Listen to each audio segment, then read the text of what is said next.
Hello, my lovelies. We're going to use filters up until Halloween because it's fun. Why not? All right, let's do some shadow work. Let's see how we heal. What do we need to know from our shadow self this week? What messages need to come through? What do we need to work on for our healing?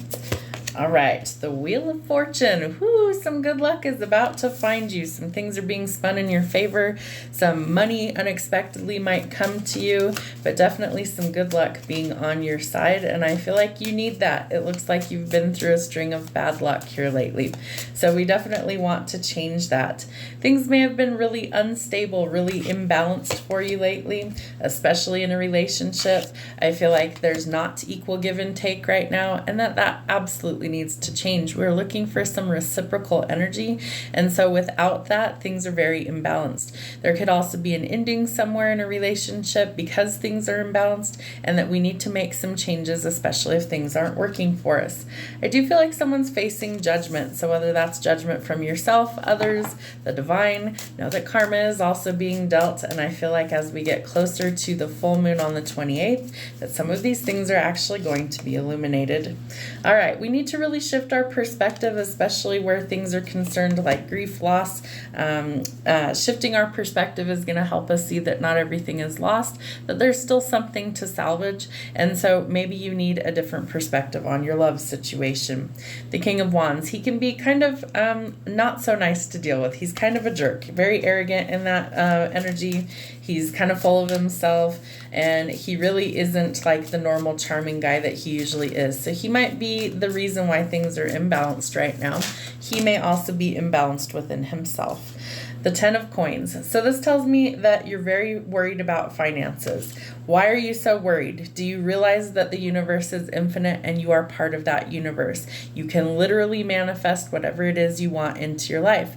But I have a feeling it's this King of Wands who's very concerned about his empire, his image, and his finances. So that may be the imbalance as well. What else do we need to know? The Stars. So this tells us that we need to keep hope alive, that a wish fulfillment is possible. Whether that's a love relationship, money coming to you, whatever the circumstance, that things can change for the better. So start to think positive instead of just negative. All right, how do we create the balance? The King of Swords could be dealing with an air sign who's also very difficult to deal with. He's very cold, very abrasive, quick temper, somebody who's very logical, but also very critical and analytical thinker. And the Queen of Wands. So there might be a power couple that's having some struggles, the King and Queen of Wands. I feel like this queen is very dynamic all on her own. She's a go-getter. She's a doer. She's very outspoken, very driven, very ambitious. She's really a master manifester, and she's looking for balance in her life. It may take some teamwork to collaborate and make the dream work for this couple or this issue that's going on. And I feel like some of you are very burnout, very exhausted with the Four of Swords, and that you do need some time to rest. So make that a priority this weekend. I also feel like there is an ending, that there's a lot of heartbreak, a lot of separation and sadness, that you don't understand maybe why things ended or what's going to happen in the future, but it's time to focus on your healing and let go of the pain and the heartbreak and focus on you right now. The Five of Wands. So this tells us that we really do have a lot of conflicts around us, internal or external struggles. There could be a lot of competition, a lot of rivalry. We have two kings on the table, so that tells me there might be some imbalance because there's maybe multiple people involved.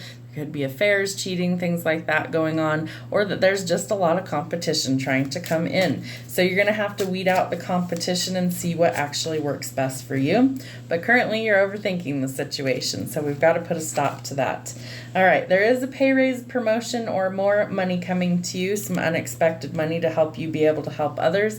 But again, overthinking is actually getting in the way, so stop doing the overthinking. It's like you've got to break that cycle in order to change the actual outcome. So when you feel yourself start to overthink these things, and we all do it from time to time, let go of that overthinking. Go do something else. Change that thought pattern. Make it be positive. You're losing sleep. You're having restless thoughts, lots of anxiety, depression, things like that. We have to eliminate that so that we can think positive, because positive things need to come into your life. The Queen of Coins tells us that we might be a natural healer.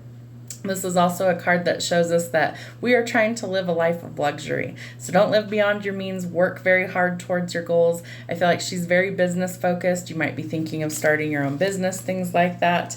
And that you need to stick up for yourself and stand up for your beliefs. So don't back down from the things that you want. The moon tells us to be very cautious of any sort of illusions, but that it will be revealed in the moonlight and we will see any sort of deception for what it is so we can make a clear, logical decision. Make sure that you see everything in reality right now, not in fantasy land. That's a huge thing to create some balance for you. And we also have a full moon that's coming up. I think it's a full lunar eclipse on the 28th, so some things may change around that time. The King of Coins. We have two dynamic duos, the King and the Queen of Coins, the King and the Queen of Wands. So I definitely think we have a couple of power couples here. Maybe some friends of yours, maybe some things that you are trying to achieve, like building an empire. Know that slow and steady wins the race there.